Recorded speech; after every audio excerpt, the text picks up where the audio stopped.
শুরু, খেলা শুরু। এলো দিলাম।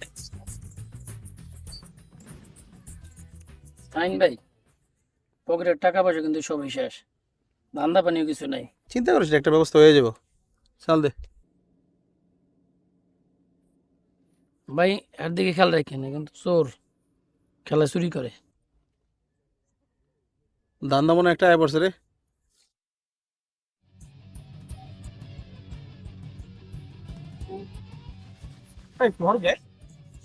হাতে সাইমে খেলেছি যাতে বাড়ি খসকে যেতে না পারে। লবে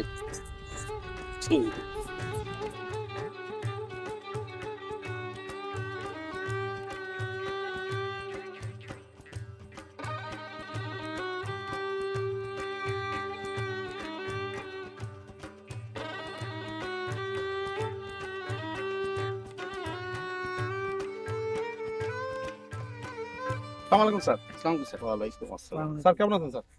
এই তো আলহামদুলিল্লাহ। স্যার বাসার সবাই ভালো আছে স্যার? স্যার জমি কতটুকু লাগবে স্যার? জমি কিনতে আসছি কি করে বুঝলেন আপনারা? স্যার আপনার চেহারা মাশাআল্লাহ যে সুন্দর, আমরা দেখলেই বুঝি স্যার জমি, খালি আপনি কইলেই হবে স্যার। কি কস? হ্যাঁ, কতটুকু লাগবে স্যার জমি? জমি কতটুকু লাগবে? জমি কি আপনাদের? হ্যাঁ স্যার, এই এলাকাতে জমি যা দেখতেছেন আপনি প্রায় আমাদেরই সব, আমার দাদা, তার আগের দাদার। এই স্যার এই যতটুক আমাকে আপনার নজর যাইবে স্যার, এইটা আমার জমি কিন্তু মগো স্যার, মগো 14 পুরুষের বাপদাদাকে সম্পত্তি। আর সবচেয়ে বড় জিনিস হলে কি, এখন দুনিয়াতে সিটার বাটপারে ভরে গেছে স্যার। আপনি জমি কেনার আগে কাগজপত্র ঠিকভাবে দেখতে লইতে হবে, ঠিক না? আর আমগুলা কাগজ আমার দাদার জমি, কাগজপত্র সব ঠিক আছে, কোনো ঝামেলা নেই। আপনাদের পোশাক আশাকে কিন্তু বুঝতে পারতেছি না যে আপনাদের এত জমি। স্যার পুরো গ্রামের লোকজন স্যার প্যান্ট শার্ট পরি এই মাটিতে গড়াগড়ি করে মুদ্দা হইবে কেমন, হেবেনে লুঙ্গি পরি থাই স্যার। স্যার ওই গতকালকে স্যার ওই জায়গাটা কিনে দেখেন ওয়াল করে দিতেছি। কালকের জমি আজকেই ওয়াল? দেখে তো বোঝা যাচ্ছে অনেক পুরনো ওয়াল। স্যার বললাম না স্যার, রেডিমেডই পাওয়া যায় স্যার, সবকিছু এখন রেডিমেড স্যার। আপনি এখন চাইবেন এখন দেওয়া যাবে স্যার, টাকা খালি টাকা খরচ করতে হইব। স্যার হুগাইবে তো, যে পরিমাণ ঠাড়া রোদ পড়ছে এই রোদে তো হুগাই কার্ড হয়ে যাওয়ার কথা স্যার। স্যার আপনি যতটুকু লাগে স্যার আসেন, স্যার আসেন, স্যার আসেন, এই সামনে আসেন, জমিটা দেখেন। আসেন স্যার, স্যার আসেন স্যার, এই যে দেখেন স্যার, ওই যে স্যার ওয়াল হইতেছে স্যার। স্যার এখানকার জমি খুব ভালো, ঠিক আছে ফেরেস ফেরেস। স্যার, একদম নির্ভেজাল জমি, কোনো ভেজাল নাই স্যার। জায়গা সুন্দর, তুই চুপ থাক, আমি দেখতেছি। স্যার জায়গা কি পছন্দ হয়েছে স্যার? জায়গা পছন্দ হয়েছে। হইতেই হবে, খাইলাম না ফেরেস, কাছে এই ফেরেস জমি কে দেশে আছে। স্যার। আপনি দেন, এই যে আস দেখছেন, আপনি চাইলে কিন্তু আসো পাল্টা স্যার। তো ঠিক আছে, তোমরা আপনারা বুকিং দিয়ে রাখেন, আমি পরে এসে কথা বলবো। স্যার বুকিং তো দিতে হবে স্যার, কিন্তু খরচাপাতি লাগবে না স্যার? খরচাপাতি একবারে আইসা দেই। না স্যার, আমরা তো আপনার লেগে খাটুম, ঠিক না? এদিকে যা তো আছে সব কিছু গুছাই গাছে রাখবো, আপনি খালি আপনার নাম্বারটা খালি দেন স্যার, নাম্বারটা দিলে সব ভাই আবার ওই যে রেজিস্ট্রি অফিসে দৌড়াদৌড়ির ব্যাপার স্যাপার আছে না, গাড়ি ভাড়া রাখবো না স্যার।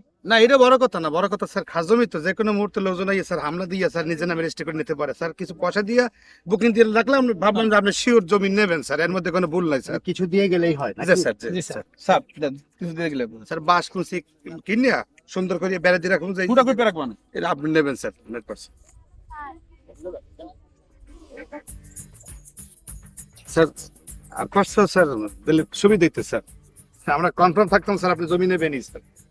তো আর স্যার গাড়ি ঘোড়ার যে ভাড়া স্যার, এখন কি আরো 500 টাকা দিতে হবে? স্যার দিলে স্যার সুবিধা দিতে, আমরা কনফার্ম থাকতাম আপনি নেবেনই স্যার, এর মধ্যে কোনো ভুল নাই।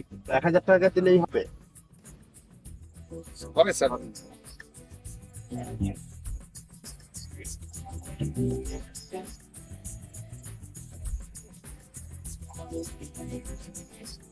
ভিতরে বেশি জায়গা নাই স্যার, আপনি তাহলে যাইতে পারতেন। আচ্ছা স্যার। স্যার আসসালামু আলাইকুম। তুই খাস জমি কইছিস কে? তো এই খাস জমি না তো কি, এই খাস জমিগুলো কেন ওটা? তো খাস জমি কিনবেন নাকি বুঝলাম না কথা বলত নাকি তুই? ভাই আমি আপনার বারবার কইছি যে কোন ক্লায়েন্ট আসলে কেউ হইলে এর কথা বলতে দিয়েন না ভাই। এই আমি কথা কই বলে তো বাচ্চা রয়েছে বেটা। আজকে এই লোকটার কাছ থেকে 10,000 টাকা আনন্দ যেত বায়না বাবদ। আয় তার জন্য বাতাসা